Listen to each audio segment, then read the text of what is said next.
سلیمان علیہ السلام کا عظیم لشکر جب وادی نملہ میں پہنچا تو چونٹیوں کا کون سا واقعہ پیش آیا؟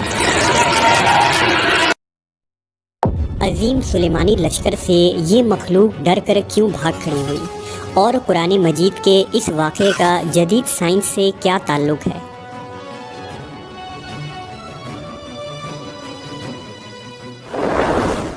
حضرت سلیمان علیہ السلام اللہ کے نیک بندے اور بادشاہ تھے جو داؤد علیہ السلام کے چھوٹے بیٹے تھے۔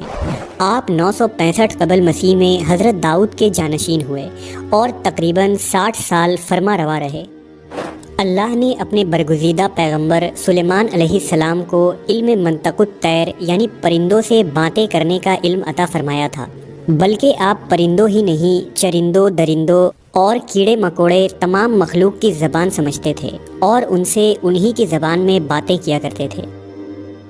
آپ علیہ السلام کے لشکر میں انسان، جنوں، پرندوں اور درندوں کے علاوہ اللہ تعالیٰ کی دیگر مخلوقات بھی بڑی تعداد میں شامل تھی۔ آپ بہت رعب اور دبدبے والے بادشاہ تھے۔ آپ کے لشکر میں یہ مخلوقات الگ الگ گروہ میں منقسم تھی: شیطان کا گروہ، جنوں کا گروہ، انسانوں کا گروہ، حیوانات کا گروہ اور پرندوں کا گروہ۔ یہ سب اپنے اپنے مقام پر نظم و ضبط اور قطار بنائے کھڑے رہا کرتے تھے۔ کسی کی یہ مجال نہ تھی کہ وہ اپنے رتبے یا درجے کے خلاف آگے پیچھے ہونے کا جرم کے مرتکب ہو۔ سب کی جگہ موجود تھی، اور اگر کوئی موجود نہ ہوتا تو آپ کو فوراً خبر ہو جایا کرتی۔ اللہ تبارک و تعالیٰ نے قرآن مجید میں حضرت سلیمان کا ایک بے مثال واقعہ پیش کیا ہے، جس کے مطابق ایک مرتبہ حضرت سلیمان جن و انس اور حیوانات کے عظیم الشان لشکر کو لے کر کہیں تشریف لے جا رہے تھے۔ بعض روایتوں کے مطابق حضرت سلیمان نے دراصل کسی علاقے پر لشکر کشی کی تھی، لیکن اس کی تفصیل نہیں ملتی۔ لشکر سلیمانی پورے رعب و دبدبے کے ساتھ صحراؤں سے گزرتا، پہاڑوں کو پار کرتا، دریاؤں کو عبور کرتے ہوئے ایک بڑی وادی سے گزرا۔ یہ وادی نملہ یعنی چونٹیوں کی وادی کہلاتی تھی، جہاں کی زمین اور پہاڑوں میں لاکھوں کروڑوں سوراخ تھے جن میں چونٹیاں رہتی تھیں۔ نملہ کی یہ وادی اسقلان کے قریب تھی، جبکہ ابن بطوطہ نے لکھا کہ یہ وادی صبرون اور اسقلان کے درمیان تھی، جبکہ بعض مفسرین اسے ملک شام میں بتاتے ہیں۔ بہرحال لشکر سلیمانی کا اس وادی سے گزر ہوا۔ چونٹیوں کی ان بستی میں ایک ملکہ چونٹی تھی۔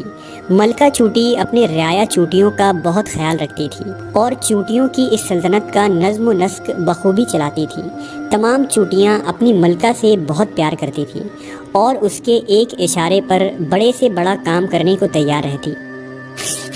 اس وقت ملکہ چونٹی بہت سی دیگر چونٹیوں کے ساتھ وادی میں گھوم رہی تھی۔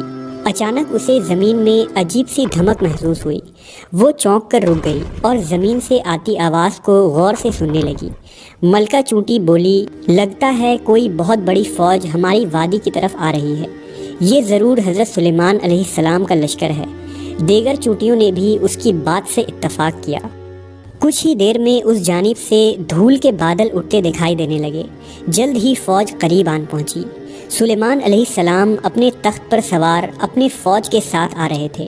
چونٹیوں کی ملکہ نے چیخ کر کہا، سلیمان علیہ السلام کی فوج قریب آ پہنچی ہے۔ میں حکم دیتی ہوں کہ تمام چونٹیاں اپنے بلوں میں چلی جائیں۔ سلیمان ہمیں کوئی نقصان پہنچانے نہیں آ رہے، مگر انہیں کیا معلوم کہ ہماری کثیر تعداد اس وادی میں موجود ہے اور زمین پر رینگ رہی ہے، لہٰذا کہیں لشکر ہمیں بے خبری میں کچل نہ ڈالے۔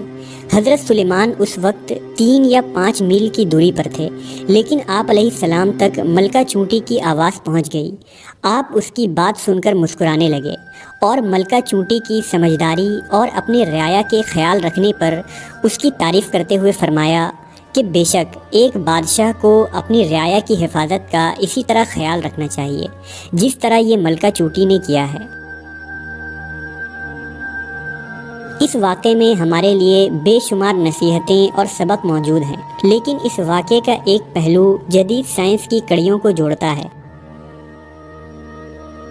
دراصل حیوانات خاص کر حشرات الارض کی دنیا کے بارے میں سائنس ایک لمبے وقت تک کچھ نہیں جانتی تھی، اور آج بھی تمام جدید ترقی کے باوجود ہم مکمل طور پر آگاہ نہیں ہیں، خاص کر چونٹی جیسی چھوٹی مخلوق کے متعلق جن کا اپنا ایک طرز معاشرت ہے اور الگ نظام زندگی ہے۔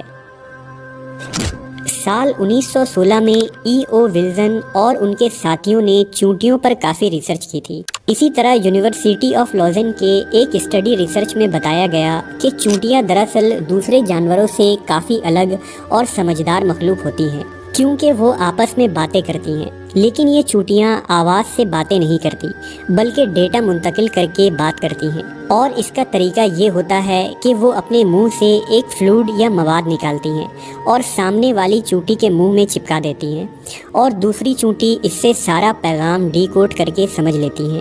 اس لیے اکثر چونٹیاں چلتے چلتے رک کر دوسری چونٹی کے منہ سے منہ لگا کر آگے چلی جاتی ہیں۔ یہ دراصل وہ عمل ہوتا ہے جس میں وہ ڈیٹا منتقل ہو رہا ہوتا ہے۔